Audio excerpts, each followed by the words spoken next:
Dans l'actualité ce soir, l'Église catholique a célébré ce 15 août l'Assomption, une fête qui symbolise l'ascension de la Vierge au ciel. À l'occasion, bonne nouvelle pour les parents des enfants de moins de 5 ans et des malades mentaux. Ils pourront recevoir désormais le baptême. Omar Zombré.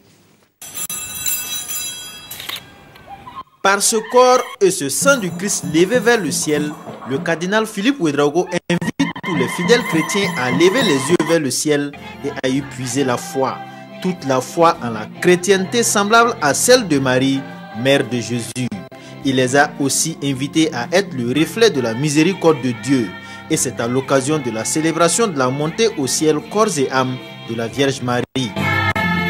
Grâce au pape Pie XII, en 1950, il a permis de préciser cette dimension de notre foi. La Vierge Marie, mère de Jésus, grâce à la passion, à la mort et à la résurrection de son Fils, a bénéficié d'une grâce extraordinaire. Elle a été élevée au ciel, corps et âme.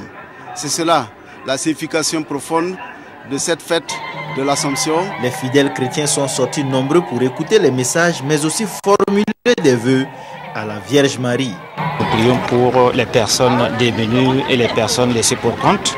Et tout cela donc qui ne peut pas se lever, que Dieu fasse en sorte que ces personnes-là puissent se relever. J'ai demandé à la Vierge Marie sa protection maternelle pour toute ma famille. Et en cette année de grâce, l'Église a consenti des mesures d'assouplissement en faveur des enfants de 0 à 5 ans et également en faveur des personnes handicapées. De façon habituelle, certains enfants n'ont pas droit au baptême. Les enfants sont innocents. Alors nous avons voulu cette dispense. La dispense c'est quoi? C'est le relâchement de la loi. Nous avons relâché la loi pour favoriser, pour être les facilitateurs de la grâce de Dieu en baptisant, en confirmant et en donnant la première communion, surtout les handicapés physiques, les handicapés mentaux qui ne peuvent pas suivre la catéchèse pour être baptisés.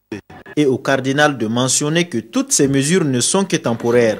Elles prendront fin à Noël et il est alors demandé à certains parents qui bénéficient de cette grâce de vite régulariser leur situation.